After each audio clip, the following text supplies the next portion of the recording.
Our pledge of allegiance to this country states that there should be liberty and justice for all. But sadly, due to extremists and individuals who rather focus on our divisions than what bring us together, so many are being denied rights, freedoms, and liberties. This is why our state needs servant-minded leaders to step up and together bring positive change. Our coming together must be seen not as an option, but as essential. Only together can we build a stronger community. Only together can we build a better South Carolina. We must step boldly into South Carolina's leadership desideratum to provide the unity that our district and that our state so desperately needs. Public safety and police interactions have become a hot-button issue in our nation. And over the last few years, it is my belief that only through community policing, citizen accountability, that we can come together and develop the type of trust between law enforcement and law-abiding citizens who want to support them. We must see the humanity in all people. We must see the brave men and women that wear the uniform as those who are not persecutors but protectors. But we also must provide legislation so that there can be consistency in practices and policies and procedures so that we can, again, build stronger communities. As we come now to this historic day, which is the actual anniversary of 51 years ago, the passing of Roe v. Wade, we deal with the situation where rights are being turned back, where individuals' freedoms and liberties are being restricted. As I stated earlier in a press conference today, we have 14 counties without OBGYNs. And instead of that being a priority to provide access to health care to all South Carolinians, we'd rather focus on restricting rights and denying people access to health care, which only makes not for a better South Carolina, but one where even healthcare providers and physicians and staff fear providing even emergency procedures out of fear of legislation or even incarceration. We need someone who will be bold in making courageous decisions, who will talk about common sense legislation, who will provide leadership not simply through the words they say, but the actions that they take. I am Ivory T. Thigpen, and I am offering myself as a candidate for Senate District 22.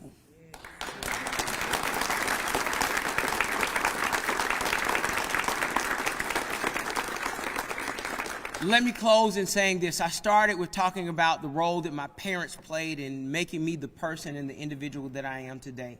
But I also am acutely aware that I didn't get to this position by myself. But there's a community that stands behind me. There are people that stand behind me. There are people who have supported for me, who have prayed for me, and no doubt voted for me. And those are representative of the people standing behind me. And I want to say unequivocally that I would not be here if it were not for them. And I stand here only to serve them. I am not trying to seek anything for myself. It is the litmus test of every elected official. Will you serve the people? Will you be one who will do their bidding and boldly be the voice for the voiceless? Again, I am Dr. Ivory T. Thigpen. I offer myself as a candidate for Senate District 2. Thank you for being here, and we look forward to your support, your prayers, but most importantly, your vote. Thank you so much.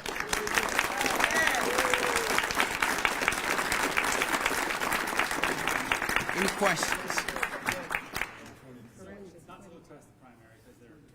What I said? Oh, 22. Let's say it together. 22. All right. Not to look past the primary, but the seat is currently held by an independent who caucuses with Democrats. Over the last couple of years, it seems like Republican support here has topped out at around 40%. So it's safely Democratic.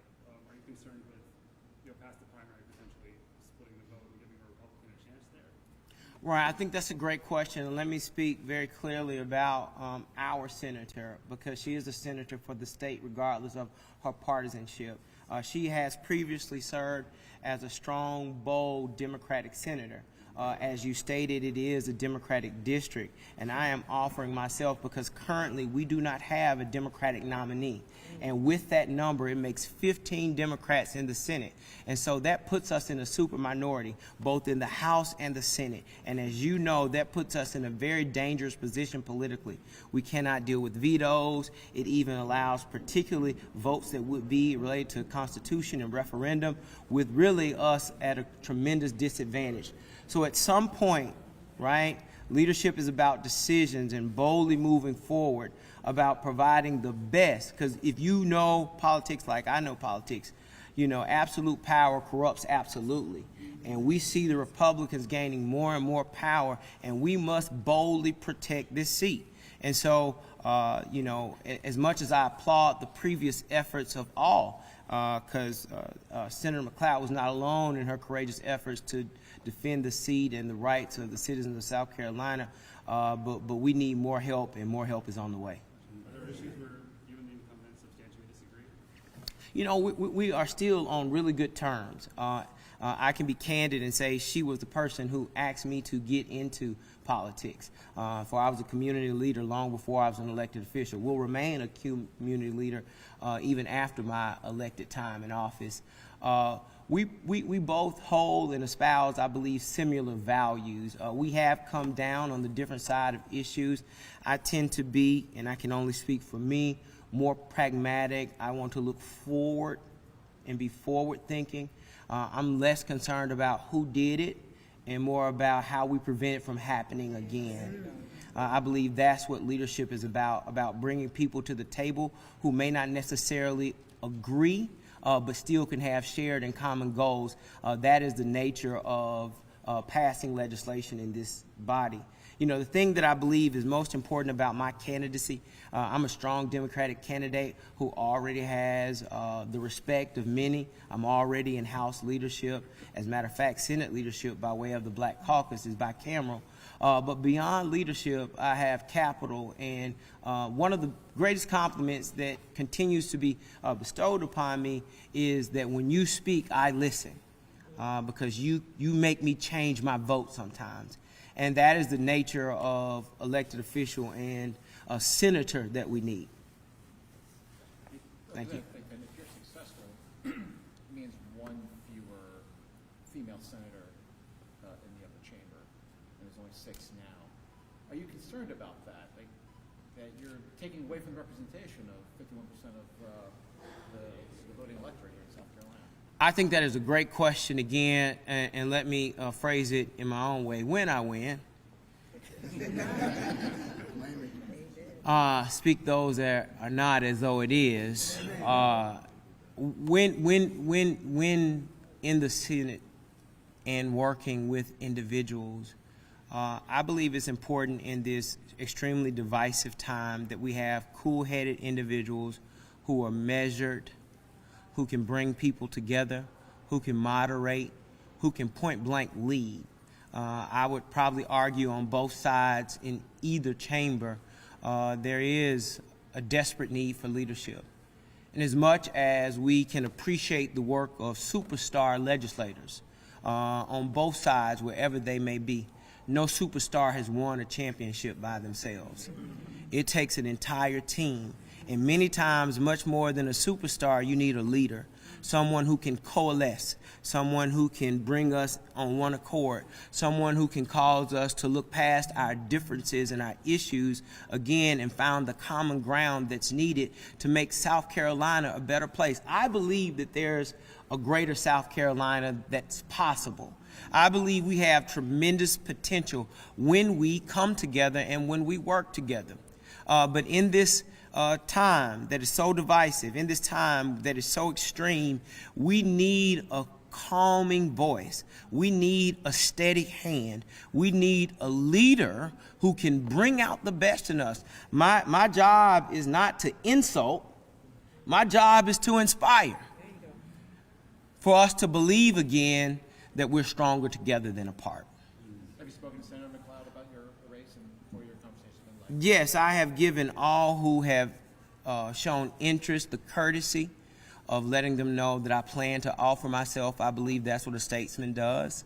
I do believe that women in the legislature are needed, but beyond just women, we need diversity. I am the one who has carried the water about diversity on the bench in South Carolina. So it's not just in the State House, on the House side or the Senate side. It's on the bench in South Carolina. It's in the government agencies. It's in the enrollment in our universities. Our agencies and our bench and our General Assembly needs to reflect the demographics of the state. And so it's not an isolated conversation just about the General Assembly, right? It's a much larger one. When we look at the 158 seats held by jurists in South Carolina, women make over 50% of the state. African Americans and minorities make nearly 30%. When you look at the statistics that they make up on the bench, women make up 31%, far less than 50. Minorities make up far less than 30. They make up 13%. So the job is broad and wide, but I am one who understands the nature of what is needed, as well as one who is carried the water, right? And willing to be loud and courageous in having the conversation, because that's how we begin to make the change that we want to see in South Carolina. Are you going to run for your House seat at the same time? My intention is to run for this Senate seat. I believe in life we have to prioritize what's most important, and I believe at this time in this state that we're in right now, my candidacy for the Senate is something that I could not ignore or overlook, but I had to offer myself. And let me speak clearly about offering myself, right? I believe in life when you offer options, it creates greater opportunities and greater outcomes. People have the right and the choice to choose what they want. As many know, I am a practitioner of the gospel. I am a preacher. I am clear on the fact that God gave us inalienable rights in the garden, that we got free will to choose as we may. But we also need to make sure that there are options presented to people so they can have the best choices. And so, again, I'm not running against anyone, right? I'm running for our community. I'm offering myself so others might have an option for those who feel as though that there is a need for a strong Democratic option, and his name is Ivory Thigpen.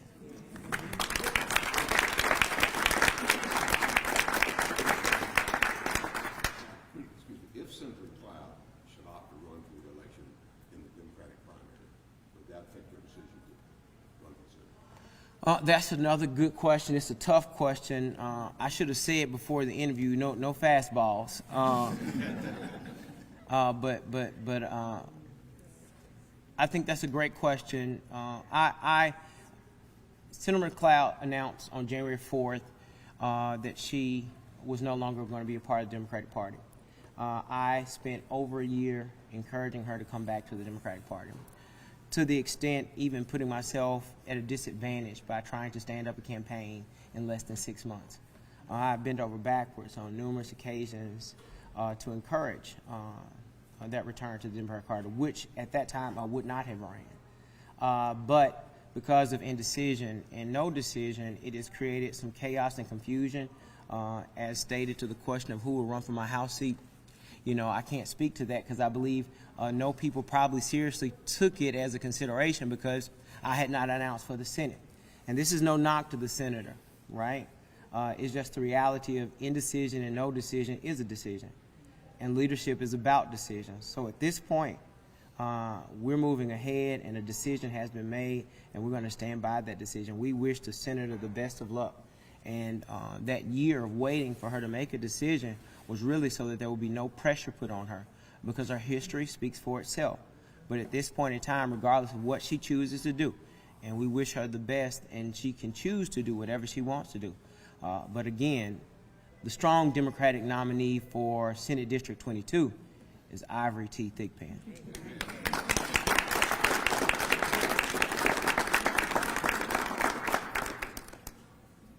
Any other questions? Do you think straight ticket party voting will actually be to your advantage in the general election? Well, I think that's the reality that ultimately was the determination and the decision that needed to be made. If history is any indicator of what will happen come this November, straight party ticket on the Republican side is 61%, on the Democratic side is 57%. As an independent, the math just doesn't work well. There's probably not enough votes. It's improbable, if not impossible. And this conversation has been had repeatedly, but at the end of the day, again, we have to look at the numbers, because the numbers don't lie. Regardless of what people may feel or what they may think or their sentiments may be, the numbers do not add up there, as well as the numbers in both chambers suggest that with 15 Democratic senators and with 35 Democratic representatives, it's a long uphill battle for us. We do know that the ACLU and the NAACP has filed lawsuit to add some additional districts or potential districts in the House side, and we just got to fight like heck on the Senate side to hold that ground. Any other questions? Well, again, I want to thank each and every one of you all for coming out. We know that there's hard work to do, but anything worth having is worth working hard for. And so we're ready to roll up our sleeves. We're ready to hear from our community, but more important, represent them, because representation matters. Thank you for coming out. Again, I'm Dr. Ivory T. Thigpen, South Carolina State Representative, District 79, and Chairman of the Legislative Black Caucus. Thank you so much.